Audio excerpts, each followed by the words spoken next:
y perseveraban en la doctrina de los apóstoles. Y el primer propósito que vemos aquí es la enseñanza y el aprendizaje de la palabra. Lo que en griego se llama la didascalía. Es algo, hermano, para mí es de las cosas más importantes que como iglesia necesitamos entender. El amor por la palabra, el amor por la escritura. De hecho, una de los lemas o de las 5 solas que dio Martín Lutero es la sola escritura. Solo la Biblia, hermano. Este libro no es solo un libro más, es la palabra del Señor revelada. Y tú y yo necesitamos amar profundamente este libro. De hecho, dice aquí que perseveraban en la doctrina de los apóstoles. Los apóstoles le habían enseñado el evangelio, les habían enseñado de la palabra del Señor y ellos lo que hacían era perseverar. Eran constantes diariamente.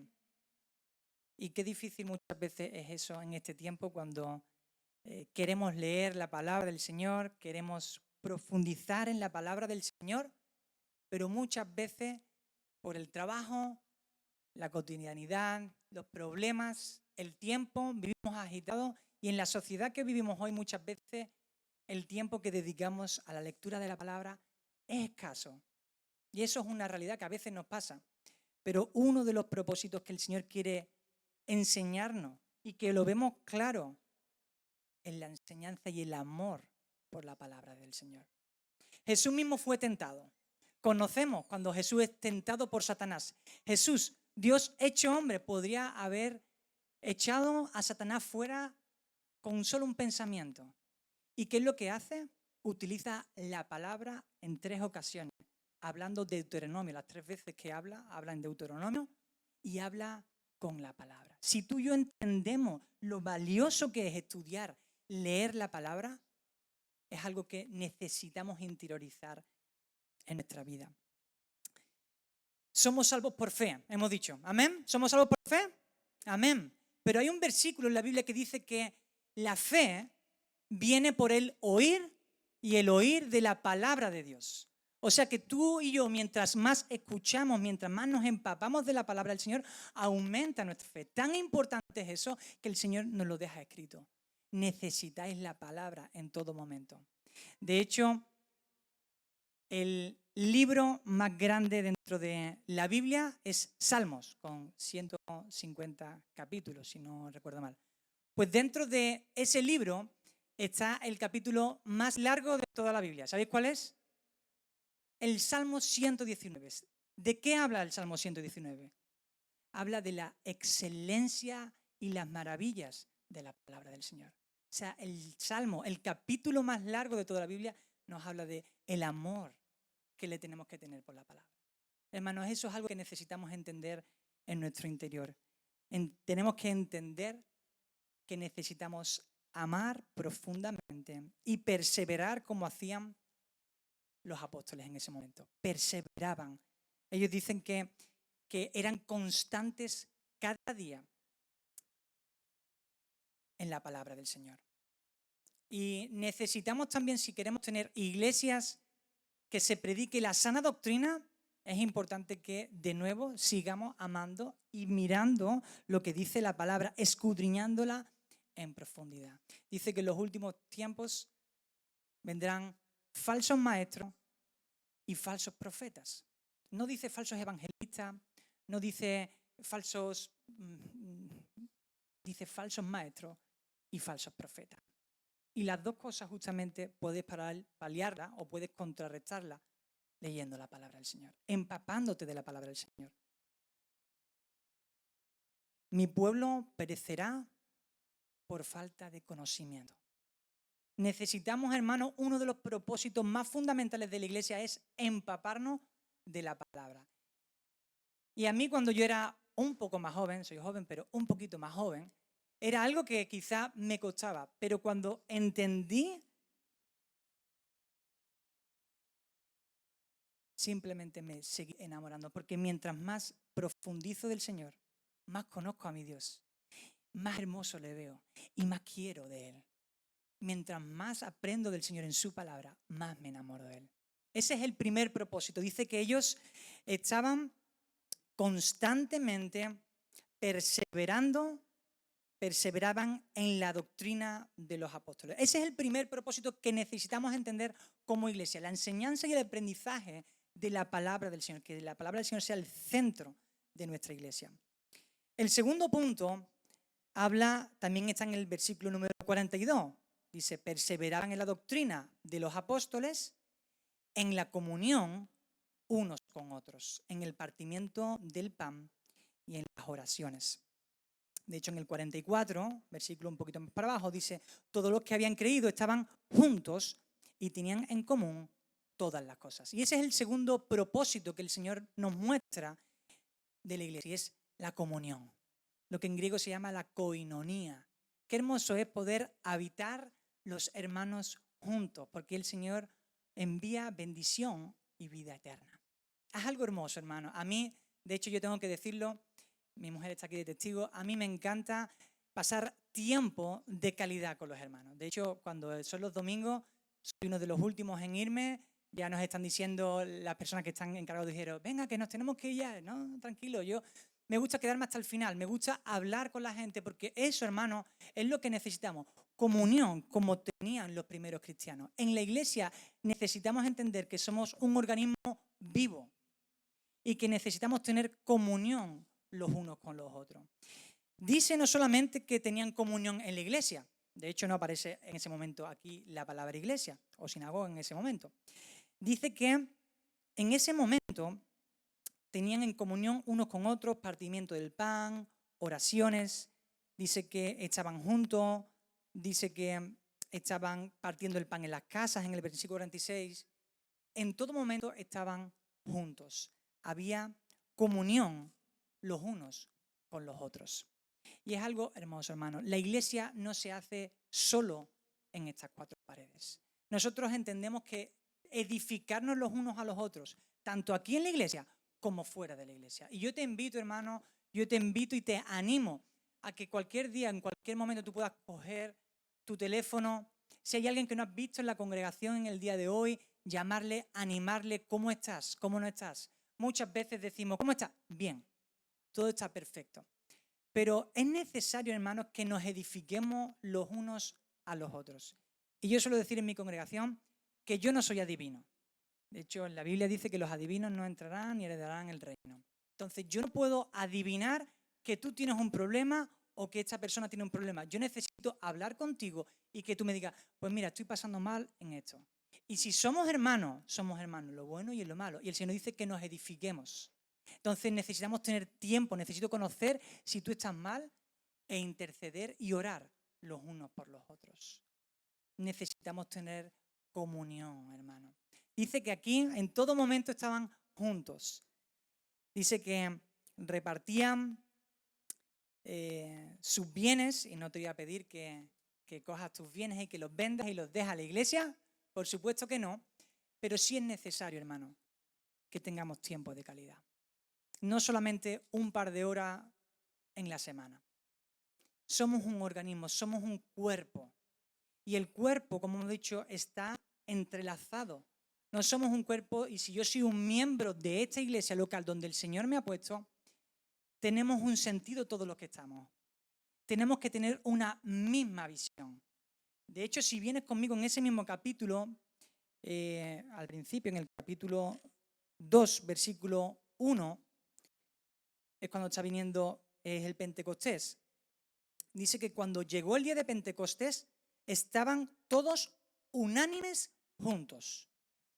Y la comunión no es solamente estar en unidad, significa también la unanimidad. Y la unanimidad ya es un poco más complejo, porque la unanimidad significa que tengamos una misma visión, un mismo sentir, un mismo objetivo, una misma voluntad. No podemos ser un miembro si yo fuera este pulgar, no puedo ser un miembro que quiera hacer lo que quiera. Si Ángela está tocando en la alabanza, no puede hacer, su mano no puede ir tocando como ella quisiera.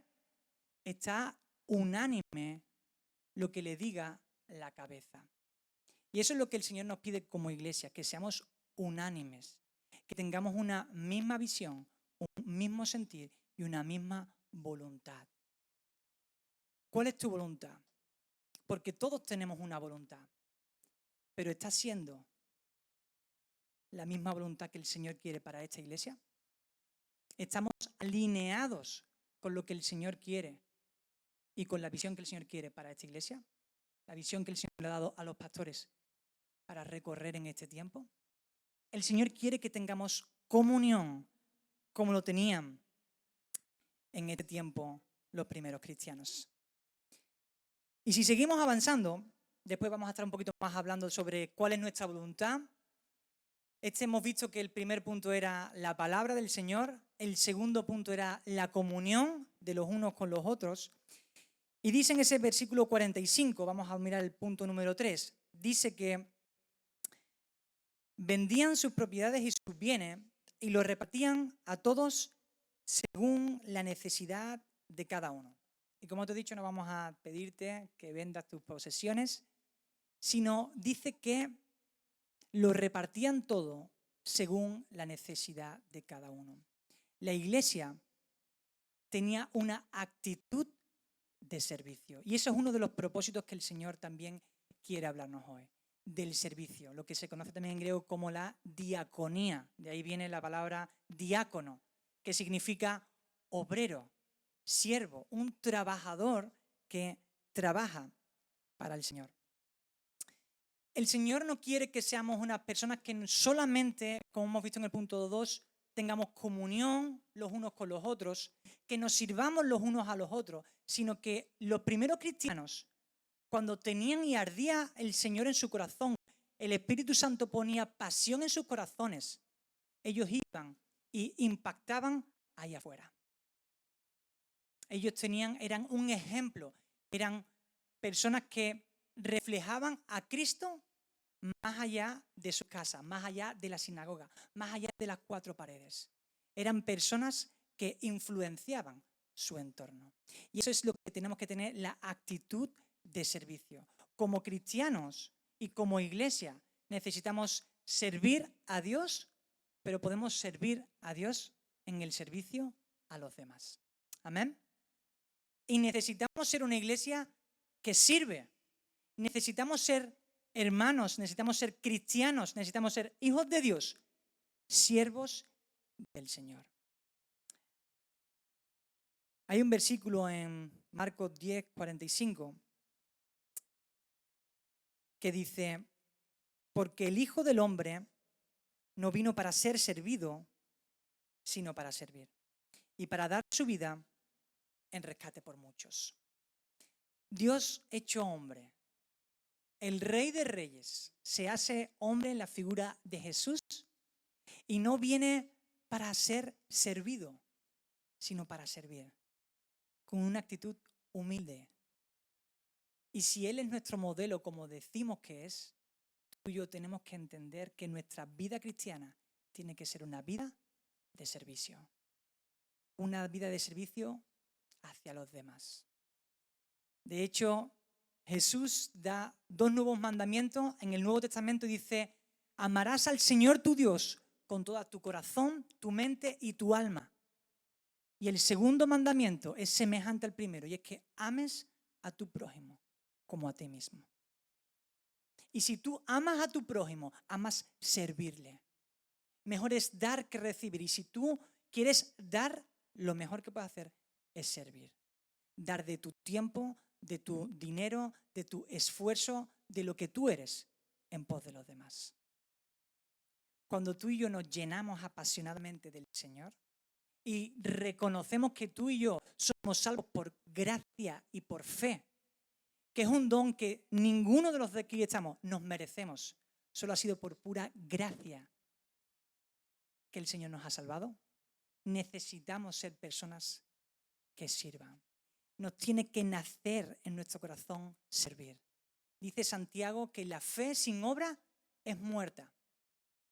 Necesitamos entender que si realmente reconocemos que el Señor es el Salvador de nuestras vidas, tenemos que entender que tenemos que ser personas y una iglesia que sirva en su comunidad los unos a los otros.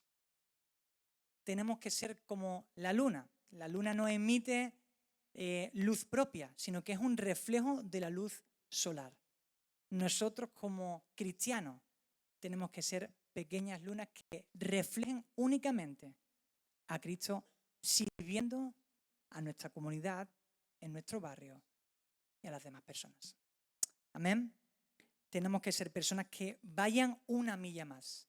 Porque muchas veces entendemos lo que es el servicio, muchas veces podemos decir, yo quiero servir, pastor, ¿qué puedo hacer en este momento? ¿Qué es lo que puedo hacer? Pero muchas veces nos enfocamos en estas 4 paredes. Por eso me parece tan interesante lo que hacéis aquí. Y muchos quizás dirán, bueno, ¿y por qué nos vamos para allá a las 7 de la tarde con el calor que tiene que hacer? Pues justamente por eso, porque estamos para alumbrar a nuestro alrededor, no para estar cómodos. ¿Quién nos ha dicho que la vida cristiana es algo cómodo? Cuando el Señor nos dice en todo momento que si tú amas tu vida y si vas en pos del Señor, primero tienes que perderla. Negarte cada día y seguir a Jesús. Eso es servicio, hermano. Amor por el prójimo. Ese es el tercer punto. Servicio. Necesitamos ser una iglesia con actitud de servicio. Y si seguimos, dice en el versículo 46 que estaban perseverando unánimes cada día en el templo y partiendo el pan en las casas, comían juntos con alegría y sencillez de corazón. En el versículo 47 nos habla de los últimos 2 propósitos de la iglesia. Alabando a Dios y teniendo favor con todo el pueblo. Y el Señor añadía cada día a la iglesia los que habían de ser salvos. Si nos fijamos en esta última parte, dice que el Señor añadía a la iglesia los que habían de ser salvos. Porque ellos eran una iglesia, eran cristianos, seguidores de Jesús. En ese momento, aunque aquí dice que en la vida de los primeros cristianos, en ese momento ni se consideraban cristianos, eran seguidores de Jesús. Muchos eran judíos que creían en Jesús, otros que estaban iniciando, pero todos estaban hablando de lo que Jesús había hecho en sus vidas. Y este cuarto propósito como iglesia es la testificación del Evangelio. Lo que en griego se llama el kerigma, que es la testificación del Evangelio. La evangelización, la acción de evangelizar. Necesitamos ser también una iglesia que no nos acomodemos en nuestras simples butacas, que son muy cómodas, por cierto, sino que sea una iglesia que marque la diferencia y que testifique. Hermano, si tú estás aquí hoy, es porque reconoces que Jesús ha cambiado tu vida. Amén. Y le damos la gloria al Señor. Yo reconozco y Él me salvó, y puedo decirlo a boca llena, Él me salvó. Amo a mi Señor con todo mi corazón, pero eso necesito expandirlo. Esa fue la gran comisión que el Señor nos dejó también para su iglesia. Que fuéramos y lleváramos y predicáramos el Evangelio a todo lugar y a toda nación. No solamente predicarlo, sino también bautizando y haciendo discípulos. Es lo que el Señor nos demanda a nosotros, testificar de las buenas nuevas. No hay cosa más grande que me haya pasado a mí, más que mi mujer, más que la bebé que va en camino, que el haber conocido a Dios. Hermano, es lo más grande que me ha podido pasar a mí y creo que es lo más grande que te ha podido pasar a ti. Y tenemos que enamorarnos más por Cristo. Si tú y yo sentimos ese fuego cuando cantamos al Señor y le damos a Él la gloria, necesitamos también decirle al mundo que está necesitado de esperanza, que hay un Salvador, que hay esperanza en Cristo Jesús. Necesitamos ser una iglesia que testifique de la buena nueva, que es el Evangelio, que es Cristo, que Él es la verdad, el camino, la verdad y la vida. Hay un pasaje que no quiero que busquéis, que es en Mateo, capítulo 5, 14 al 16. Dice, vosotros sois la luz del mundo. Una ciudad asentada sobre un monte no se puede esconder. Ni se enciende una luz y se pone debajo de un almud, sino sobre el candelero. Y alumbra a todos los que están en casa. Así alumbre vuestra luz delante de los hombres para que vean vuestras buenas obras y glorifiquen a vuestro Padre que está en los cielos. Amén. Tú eres luz en medio de este mundo que es oscuridad. Y hay un versículo que dice que Él nos sacó de las tinieblas a su luz admirable. El Señor te dice que tú y yo somos agentes de luz y necesitamos en este mundo brillar. Brillar testificando de la gloria del Señor. ¿Y sabes qué? Nuestra misión es solo testificar, es solo hablar. Dice en ese versículo, si volvemos al 47, al versículo 47 de Hechos 2, dice que es el Señor, y el Señor añadía cada día a la iglesia los que habían de ser salvos. No eres tú, no soy yo. La carga no nos pertenece. Y eso es algo que a mí me encanta porque a veces yo soy miedica. Y es una cosa que me descarga completamente, me hace no tener miedo porque no es mi carga. Quizás nos sentimos más cómodos hablando del Señor aquí, pero ¿a cuánto nos cuesta muchas veces ir afuera y predicar o hablar del Señor a nuestros vecinos, hablar del Señor en nuestro trabajo? Nos cuesta, ¿verdad? Pero la carga no es tuya ni es mía. Nuestra misión es testificar, es decirle, mira, el Señor es lo más maravilloso que yo he visto en mi vida. Y que seamos como Felipe. No sé si os recordáis cuando Felipe llama a Natanael y le dice lo primero que cuando Jesús llama a Felipe, lo primero que hace es ir hacia Natanael. Y Natanael empieza a decirle preguntas. Y él no contesta, le dice, ven y ve. Que nosotros seamos como Felipe. Que frente a las preguntas que nos haga la gente, mira, yo solamente digo, ven y verás. Y si la gente viene, va a ver al Señor. Porque tú y yo lo hemos visto su gloria, hemos visto cuántas cosas que el Señor ha hecho en nuestras vidas. Necesitamos ir y predicar al Señor. Amén. Y quiero por ahí terminando también ya y no ser muy largo. El último propósito de los 5 que llevamos. En ese versículo 47, las 3 primeras palabras dice que los primeros cristianos estaban alabando a Dios. Y lo he querido dejar para el final intencionalmente porque es la adoración, lo que en griego es la tría. De ahí vienen todas las palabras derivadas de tría, idolatría y muchas más. Es adoración. Hermanos, necesitamos ser una iglesia que frente a todos los pilares que hoy se han nombrado, sea una iglesia que adore en espíritu y en verdad a nuestro Creador. Muchas veces predicamos a la gente ahí fuera y quizá el enfoque es errado, porque le decimos, mira, el Señor ha cambiado mi vida. Y aunque el Señor puede cambiar tu vida, el Señor puede prosperar tu vida, el Señor puede hacer que mejore tu familia, eso solo son las añadiduras. El Señor es maravilloso, hermano. El Señor te ha dado la salvación. Y eso no se puede pagar con nada. Te ha regalado la vida eterna. Por gracia. Gratis. Por misericordia y por amor. Es lo más hermoso. Y de ahí tiene que salir la adoración por quién es Él. Hemos empezado, el propósito número 1 era la palabra del Señor. Mientras más conozco yo de la palabra del Señor, más le conozco a Él y más quiero adorarle. Y no le adoramos solamente dándole las gracias al Señor. Si tú lees, por ejemplo, el Apocalipsis, cuando Dios le revela a Juan la visión del reino, los ángeles no están diciendo de gracias Dios mío porque me has creado. No, están completamente todo el tiempo diciendo de santo, santo, santo, santo, santo eres tú. Santo es el Señor.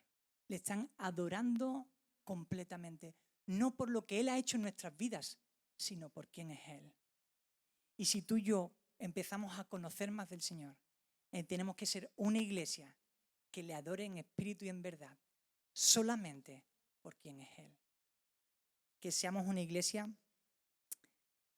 que le adore en espíritu y en verdad. Y cuando venimos aquí, a veces, no lo sé cómo lo decías aquí, en Sevilla decimos venimos, o por lo menos en España, venimos al culto. Por lo menos siempre se suele decir, venimos al culto. Pero ¿qué es venir al culto? ¿Qué significa la palabra culto? Significa rendir homenaje, honor, admiración a una persona. Cuando tú vienes el domingo aquí, realmente vienes al culto, porque venimos a darle la gloria al único que se la merece, que es a nuestro Señor y Rey. Amén. 5 propósitos. ¿Cómo es y cómo era tu primer amor, hermano? Fogueabas, estabas emocionado por el Señor, querías llevar el evangelio afuera, estabas adorando al Señor. Yo era así, pero intento seguir siendo así. A veces no, por la madurez, a veces vamos y todo, ¿no? Pero intento, hermano, intento seguir encendiendo y avivando la llama del Señor en mi corazón. Quiero terminar ya con esto. Hay un pasaje cuando en el Sermón del Monte Jesús predica, es su primer mensaje en público como a tantas personas. Después hace el milagro de la multiplicación y le da de comer a todas esas personas. Y al día siguiente Jesús ya estaba cansado y pasa al otro lado del mar de Galilea. Y en ese momento vienen unos cuantos discípulos, no de sus discípulos, sino de los que estaban algunas veces también escuchaban, y unos cuantos discípulos van en pos de Jesús y empiezan a querer buscarlo, no dan con él, hasta que llegan y lo encuentran. Y cuando empiezan a hablar con Jesús, Jesús les dice, vosotros me estáis buscando porque comisteis ayer y os saciasteis, pero el que come del pan de vida no tendrá hambre jamás. Ese es el pan de vida que tiene que estar en nuestros corazones ardiendo. Si tú has comido de ese pan de vida que es Cristo Jesús, tú jamás vas a tener hambre. El pan de vida, hermano. El que te ha regalado a ti vida eterna. Necesitamos ser personas, ser una iglesia que, como hemos visto en el propósito número 1, escudriñe la palabra del Señor. Que sea algo central, no solamente en la congregación, sino en nuestras vidas cristianas. El punto y el propósito número 2 era la comunión. El que seamos unas personas, seamos una iglesia que tenga koinonía, que tenga comunión, que nos edifiquemos los unos a los otros. El propósito número 3 era tener una actitud de servicio hacia los demás, de forma interna, pero también hacia afuera. Que seamos una iglesia que nos sirvamos, que sirvamos al Señor en todo momento. El propósito número 4, testificar, llevar la palabra del Señor afuera. Y por último, adorar al Señor con toda nuestra alma y con todo nuestro ser. Amén. Y por último, me gustaría si podéis pasar, por favor, el equipo de música. Dice que en todo momento, decíamos antes que, quiero ver el versículo 46, dice que estaban perseverando unánimes cada día en el templo. Y la palabra unánimes, si tú lees los primeros capítulos de Hechos, la palabra unánimes se repite en muchas ocasiones. De hecho, lo hemos visto antes en el versículo 1 del capítulo 2, que estaban unánimes juntos. De hecho, en el Hechos capítulo 1, versículo 14, dice, todos estos perseveraban unánimes en oración y ruego. Unánimes. Antes hablábamos de que la palabra unánime significaba tener una misma visión, un mismo objetivo y una misma voluntad. Pero ¿cuál es tu voluntad y cuál es mi voluntad? Como te decía antes, necesitamos alinear la voluntad de todos nosotros en una sola dirección, en Cristo. Y te quiero invitar a que en este tiempo que vamos a ser también ministrados por la alabanza, que podamos ser como los primeros cristianos en este momento que dice que perseveraban unánimes. Y te voy a lanzar un reto y es que podamos, cuando nos estén cantando esta última canción, que podamos perseverar como iglesia en la búsqueda de su presencia. porque es en su presencia donde vamos a tener la unanimidad tú y yo. Es en su presencia que vamos a tener un mismo sentir. Es en su presencia que vamos a tener una misma voluntad. No la tuya, no la mía, sino la suya para con su iglesia. Amén. Te invito a que te puedas poner en pie y que en este tiempo podamos adorar al Señor, como hemos visto, que era uno de los propósitos, con sencillez de corazón, con oración y con ruego. Busquemos la presencia del Señor y que sea Él el que marque y guíe nuestros corazones. Amén.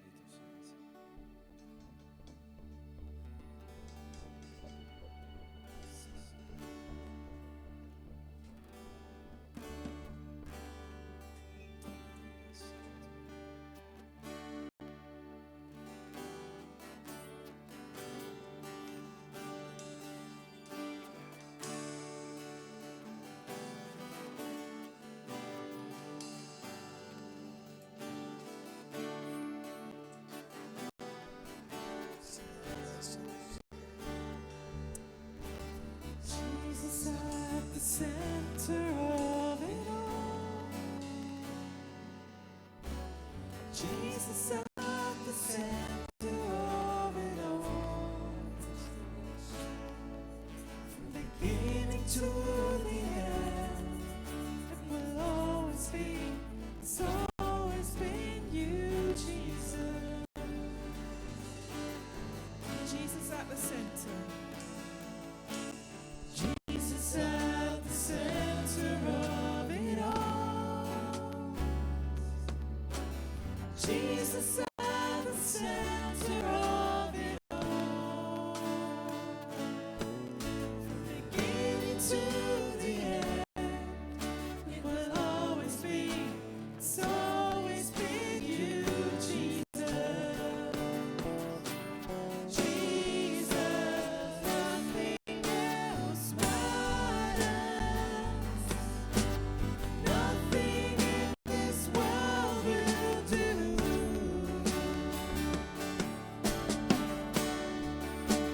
Jesus, you're the center. Everything revolves around you. Jesus, you at the center of it all. Yes, Lord.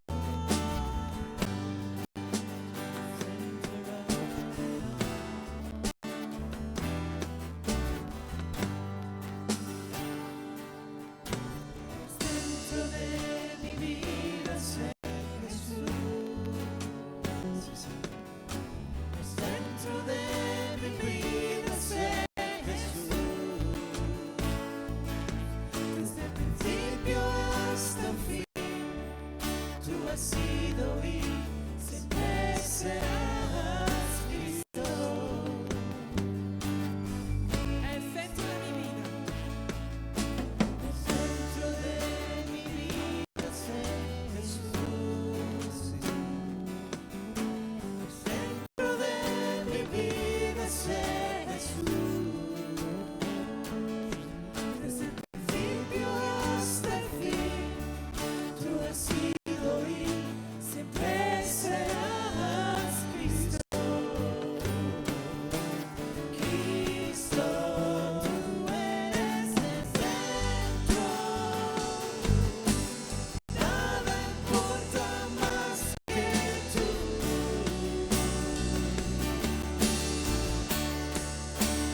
Todo el universo gira en pos de ti, Jesús. De ti, Jesús. Tú eres el centro. Nada importa más que tú.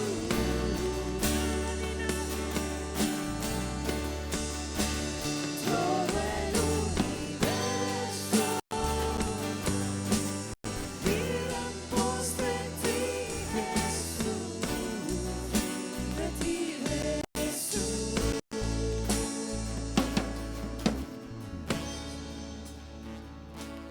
De mi ser hasta el cielo, Cristo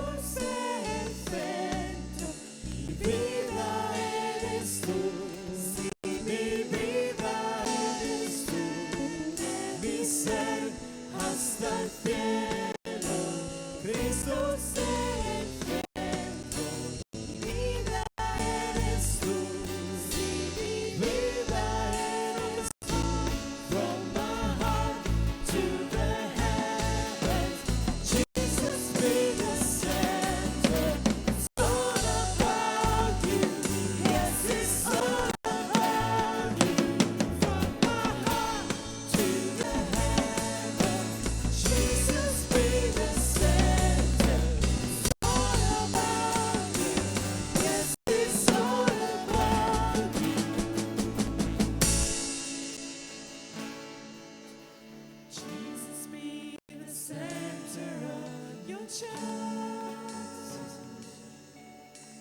Jesus be the center of your church.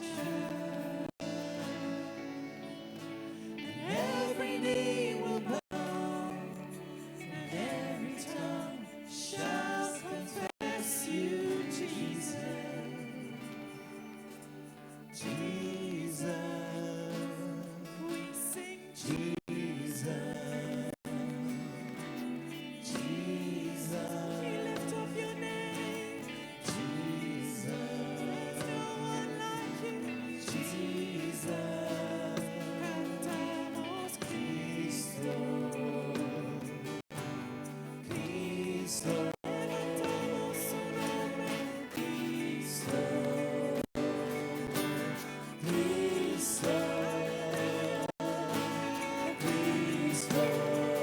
Te adoramos. Cristo. Cristo. Cristo. Amamos Cristo. Cristo. De mi ser hasta el cielo. Cristo perfecto. Vida eres tú. Sin mi vida eres tú. Mi ser, de mi ser hasta el cielo. Cristo perfecto. Vida eres tú. Sin mi vida eres to the heavens. Jesus be the center. It's all about you. Yes, it's all about you. To the heavens. Jesus be the center. It's all about you. Yes, it's all about you. Reconocemos, Padre, que tú eres el centro de nuestras vidas, Padre. Yes, Lord, we recognize that you are the center of our lives. Sentimos, Padre, que tú debes de ser el centro de esta iglesia, When Dios. we know, we feel that you have to be the center of this church. Padre, te pedimos que tú seas el centro de nuestra vida y nuestras decisiones. Jesus, be the center of our lives and our decisions. Perdónanos, Padre, por cuántas veces hemos mirado hacia otros lados, Dios. Forgive us, Lord, for the many times that we have looked and sought. Perdónanos, elsewhere. Padre, cuántas veces tú no has sido el centro de nuestras vidas. Forgive us, Lord, for all the many times where you have not been center. Gracias por tu misericordia y tu gracia en nuestras vidas. Thank you for your mercy and your grace in our lives. Reconocemos que no nos merecemos nada, pero es todo por ti. We recognize that we don't deserve anything, but it's all by grace. Y queremos proclamar en esta tarde We want to proclaim today. que queremos ser dependientes únicamente de tu Espíritu So Santo. we want to be dependent on your Holy Spirit. Queremos que tu voluntad sea hecha en nuestras vidas We want- siempre. We want your will to be done in our lives always. Que seamos hijos tuyos. Que want- tú sientas una visión de agradable hacia ti. Lord, we want to be your children and we want to be pleasing to you. Que seamos como vasos que tengan un olor fragante para ti, Padre. Help us, Lord, to be empty vessels Queremos, with your aroma. queremos que esta iglesia sea una iglesia agradable hacia ti. We want this church to be a church that is pleasing to you. Gracias por lo que tú haces en nuestras vidas. Thank you for what you do in our lives. Queremos ser unánimes para ti. We want to be in one heart, in one mind, unanimous. Tu voluntad en nuestras vidas para Doing. siempre. You do your will in us. En el nombre de Jesús. In Jesus' name. Amén. Amen. Amén. Gracias.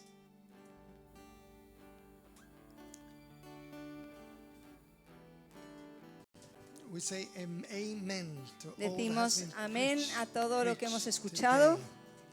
Gracias, David. Yes, gracias. Muchas gracias. Buena palabra. We receive God's word today. Recibimos la palabra de Dios hoy. Remember, Recordad, you have been bought with a price. habéis sido comprados por precio, un You have alto been precio, bought with the blood of Jesus Christ. con la sangre de Jesucristo. And we don't belong to ourselves. Y no nos pertenecemos a nosotros We mismos, belong to Jesus. sino a Jesús. And we are not isolated. Y no estamos aislados, We're not trying to live Christianity in isolation, no estamos intentando vivir cristianismo aisladamente, but we belong to a local church. sino que pertenecemos a una iglesia local. That's the place where we can grow. Es el lugar donde podemos crecer. So do not be afraid of people. Así que no tengas miedo ni temor de otros, Yes. de las personas. Sometimes people can be difficult, A veces podemos ser las personas un poco difíciles, but God has chosen to work through people. pero Dios ha escogido trabajar por medio de las And personas. God has planned to change your lives through people too. Y Dios quiere cambiar nuestras vidas por medio de los demás, de nuestros hermanos y hermanas. Amen. Amén. God bless you. Dios os bendiga. Love one another. Amaos unos a Greet otros. one another. Saludad a personas nuevas, a personas que hace mucho que no veis. May God's peace be with you. Que la paz de Dios esté con vosotros.